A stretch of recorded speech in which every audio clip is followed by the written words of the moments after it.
What's up, guys? Welcome back to my channel. It's Brianna, and today I am here to share with you guys some news. We sold the bar. You heard that right? We sold the trailer bar. Today I wanted to explain why we sold the bar. And the reason I know a lot of you are new subscribers, and most of you likely found my channel through my two most popular videos, which are how I built the trailer, interior and exterior. If you haven't seen those videos, I'll post them in the description box below, or probably do something on the screen. But I know most of you guys are probably here because you watched those videos. And so I feel like I owe it to you guys to explain why I sold this bar when I worked so hard on her, and what does that mean for my business and me. So there are two main reasons why I sold my bar. The first reason is business. The second reason is personal. Now, when we talk about business, I want to preface that we did not fail. The business did not fail. We did not go out of business. We did not go bankrupt. We didn't people didn't hate us. It wasn't a situation where no one wanted us. No one bought into us. No one bought the trailer. No one bought the bar. None of that. When we sold the bar, we were running about 5 to 10 events a year. That's not a lot, but for us, that was perfect for us because, as you guys will learn later, I did not have the capacity to do much besides that. So I do want to preface and let you guys know it's not because we failed. And even though we may not have been as super successful as a lot of other bars, we didn't fail. And I know for a fact that you won't fail. So now business, what happened with business? So when it comes to the business side of things, I simply had no time to run my bar.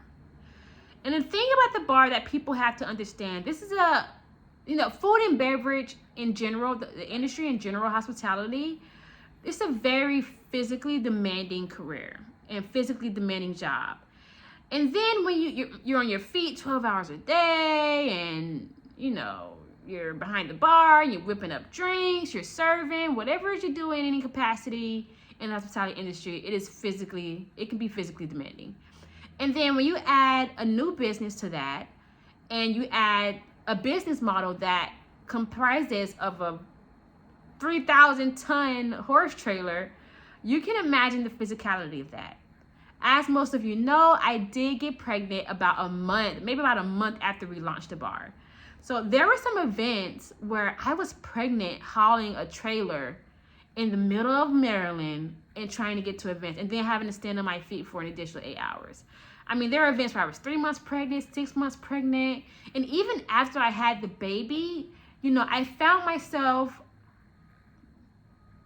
dedicating more time to my bar and my business and in my career than I did my family. Now, we did try to circumnavigate. We did try and hire other people to at least bartend the events and at least maybe even logistically set up the trailer. But that just didn't work out for us. And I remember this one event, and it was the worst event we ever had. And to this day, it haunts me in my dreams.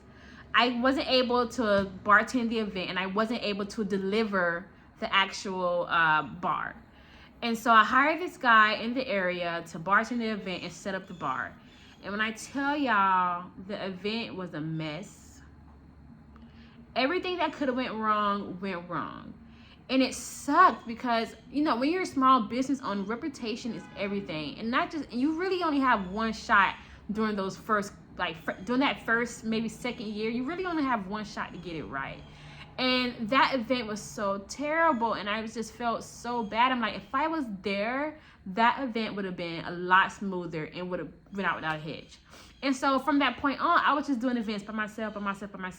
Mind you, I was pregnant, I had a baby. There was a lot going on in my life at the time. So I just didn't have the time. I just did not have the time to be able to run the business successfully or run the bar successfully, because for me, it was just too physically strenuous.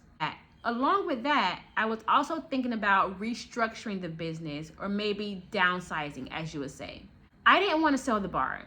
Once I realized, okay, this is going to be physically demanding for me right now, I didn't want to sell the bar, right? Because, I put so much work into it. I was working at that bar for a year and a half. That's blood, sweat, and tears.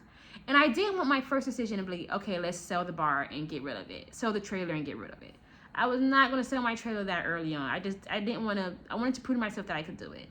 But I remember when we bought the champagne bar, because I remember it was right after COVID. It was getting to be winter time, and I wanted to have an indoor satellite bar option. And that's when the champagne bar came into view. And so I remember when we bought the champagne bar, and me and my fiance set it up, and we got it going, and we had our first event with the bar. And I remember him looking at me and telling me, I wish you would have started with this bar first and then moved to the trailer.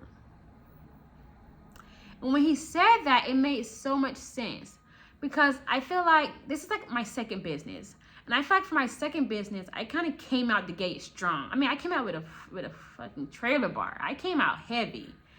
And I feel like if I would have gave myself the grace to kind of build up to it, things would have ran, I would have been able to have more longevity with the business. And that's important, because when you're starting a business, you're investing time and money. You want to be there for the long haul. And I felt like the longevity would have been extended had I started off slow and worked my way up. Now, of course, by that time, I had already spent a year and a half working on a trailer. I mean, I wasn't even thinking about satellite bar when I was working on the trailer. I was just trying to get my trailer done, and I was so excited to start my business. So, of course, that wasn't my first thought. But looking back, I do wish that I would have started off with satellite bars and a smaller business model and then worked my way up. And so that was a part of that restructuring, revamping that really kind of affected why we sold the bar. The second reason why we sold the bar has nothing to do with the bar. Absolutely nothing. It was mainly, and it's probably the most important reason, but it was personal. My fiance and I made a decision to move our family to New York. I've always wanted to live in New York. I'm a Florida girl, but I've always wanted to live in New York and kind of, have that New York lifestyle. But I knew there was no way in hell I was going to carry a horse trailer or drive a horse trailer through Manhattan. That was not going to happen. I'm sorry, I love my bar and I love my business, and it's probably one of my biggest accomplishments to this day. But there was no way I was going to get a Ford 150 and haul a trailer through New York. No. And so because my family and I made a decision to move to New York, we made a decision that I could not take the trailer with me. And that was a major decision. It took me months to make that decision. It took me a while to kind of come to grips with it. And I have to tell you, it's bittersweet, because, I put a lot of work into her. But I knew with this transition, I would have to get the baby moved. We got to find a place. We got to get the place settled. My boyfriend's going to be starting his job, so I have to make sure he's good. And I have to make sure the baby's good, make sure the house is good. I didn't really have the capacity to figure out a contingency for what to do with the trailer. She just wasn't sustainable for us long term. And I kind of knew that around the year and a half mark for us, that she wasn't going to be sustainable long term. Then I was going through so many transitions in life: pregnant, baby, new job. I started a job as a sommelier. I was working 12 hours a day. I couldn't even answer emails, for God's sake. And it's kind of bittersweet. You guys saw the videos. You guys saw all the work I put into it, and I miss my baby. I miss Cooper. We've come a long way, but I do not regret it, and it's probably still one of the biggest accomplishments of my life. And I am super excited for what's next. Now, what's next? What's next for us? So I have made a decision that I will be moving in a direction where we will downsize the bar.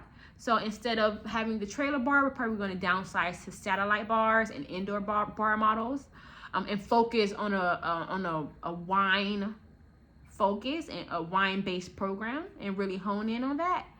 And I think the market in New York is in for that. And I am ready to kind of get into this market space and see what happens. I hope you guys follow along. There's going to be a lot going on in my life in the next couple of months, but I'm so excited. I'm going to be staying at home with my baby, taking care of her, and also working on my business. And I'm just excited for what's to come, and excited to see what's next for my business. Oh, where'd the bar go? Oh my God, where'd the bar go? We did sell the bar to two gentlemen in New Jersey, actually, so they're down the street. And they did, you know, have open invitation if I wanted to come by and see the bar, maybe hang out, bartend, maybe guest bartend. They did give me that option. So Cooper is doing well. She's in Jersey. I'm sure she's killing it up there. And yeah, she's in good hands. If you guys have any questions at all regarding, you know, anything logistics, I try to be super transparent with you guys because I know it's like this is a lot to kind of take in. So that's it for me today. This is a quick video. Oh my God, this is probably the quickest video I've ever done. I'm actually doing it so quick because my baby's asleep and I can't, like, I'm not gonna be her up. I'm trying to get done with them. Adios, and I will see you guys in the next video. I'm so excited for what's next, guys. You gotta stick around.